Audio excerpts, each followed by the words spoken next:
Aljamain Sterling announced on his podcast, The Weekly Scraps, that Henry Cejudo would be his next opponent and that the fight would likely be in March. That is quite the pivot from the early talk of Sean O'Malley being next and him saying he didn't want to fight until June. Do we agree with with Cejudo walking straight into a title shot? Where does this leave O'Malley? Danny, it's back on you. I generally hate when someone that's retired or has been out for a long time just goes in there and skips a bunch of contenders who've been active, who've been fighting, who've been racking up wins and deserve a championship fight. Of course, we're talking about Sean O'Malley and Chito Vera, the two most deserving guys at 135 pounds. But there is rules to that, there's exceptions to that rule that I have. And look, the rule is Henry Cejudo is a former champion. He never lost his belt. He relinquished it. He left the sport as a two-division champion. I mean, if there's a guy that can skip the line, it'd be Henry Cejudo. So, again, I understand why, maybe some fans don't like it because they're fans of Sean O'Malley or fans of Chito Vera, and I completely understand that. But I do feel like, look, Henry Cejudo, whenever he does want to come back, he deserves an immediate title shot. So I'm okay with Henry Cejudo versus Aljamain Sterling, and it's going to be a good fight. And look, on that same card, wherever you make that fight, you should also put Chito Vera versus Sugar Sean O'Malley, the rematch, and then, have them face off, after the fight in the cage, of course, if the fighters are healthy and don't need medical care. But make it a whole event. Tie it up because clearly a rematch between Sean O'Malley and Chito Vera is going to be huge. And the winner there, I mean, undeniably deserves a title shot. So, I think things could work out and this variation could actually be quite fun. Goes, you feeling Danny, or are you all about the sugar show? I think this is the fight to make, man. I think it works out for everyone. If you're Aljamain Sterling, then you probably have to assess it this way. Henry Cejudo is a bad matchup for a lot of people. He's a bad matchup for Aljamain Sterling as well. But if you're going to fight him, why not take him an older Henry Cejudo, one coming off of a massive layoff? If you're going to strike, now's the time to strike. So I think it makes sense for Aljamain. If you're Henry Cejudo, if you're the UFC, Henry Cejudo's back, right? And I think more people have talked about Henry Cejudo when he wasn't fighting than he was when he was fighting. He's, I think, more popular now. So if anything, maybe now is a time where if you're the UFC, you can finally put a little bit behind this guy and try and promote him a little better. Because he did his part. He promotes himself on his own. I think he could come back to being a star. So I think the UFC would win in that case. If you're Sean O'Malley, you probably have to fight both these guys eventually at some point. So why not let them beat the crap out of each other, continue to improve, and then come in and hopefully pick up the scraps. But you know what I'm really interested in, guys? What is the line on this fight? What do you do? Because it's a former champion, Henry Cejudo. It's Aljamain Sterling. I feel like he's the underdog in every fight.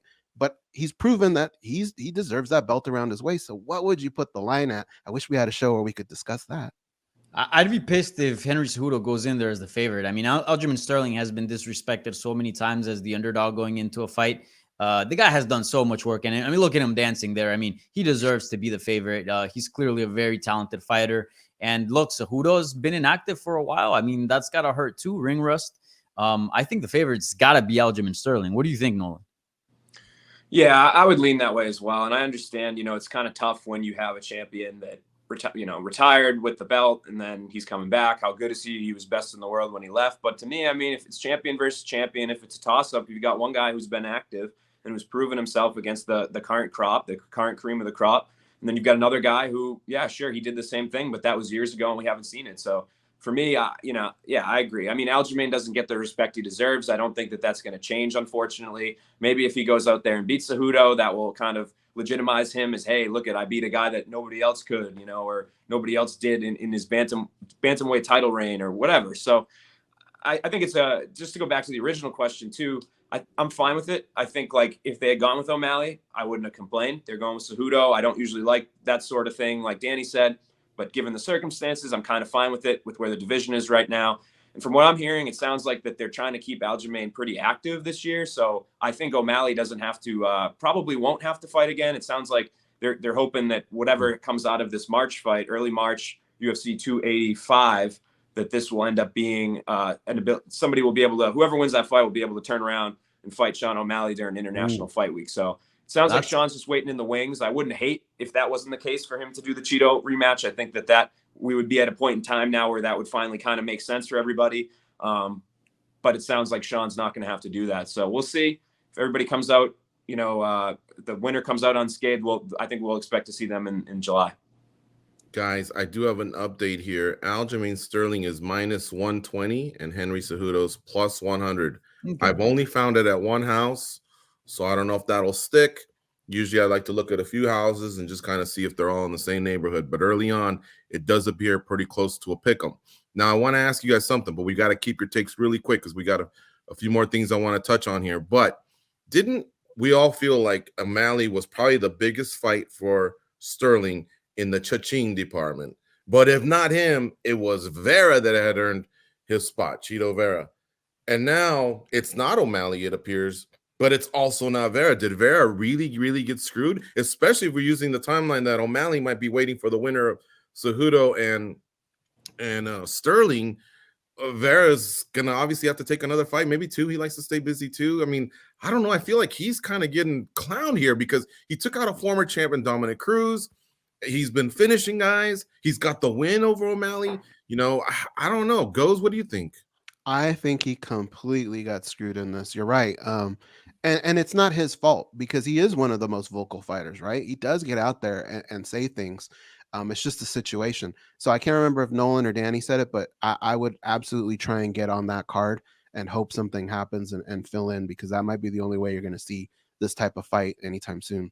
Yeah. All right. What'd you think, Nolan, man? Did he get screwed, or is that just the way it is?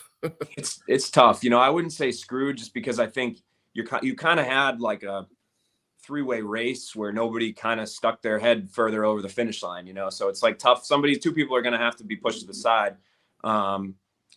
The division's kind of weird right now, right? I think we still all agree it's one of the UFC's best. It's one of the deepest, but I think there's kind of a lot of people that are neck and neck in certain scenarios. And then you've also got Merab at the top of this division who won't fight Aljamain.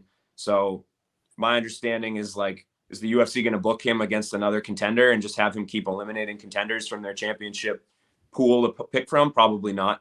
I wouldn't be surprised if we see him kind of fight some guys that are maybe around the number 10 mark just to try to stay busy. There's been talks of either Aljo moving up or Merab moving down or whatever, which Merab at 125 would be, A, I don't know how he'd make that weight, and B, if he could, that would be kind of terrifying for that division. Yeah. So it's messy right now, but I think it's a good problem to have. And in the next couple of months, I expect that we'll get some clarity.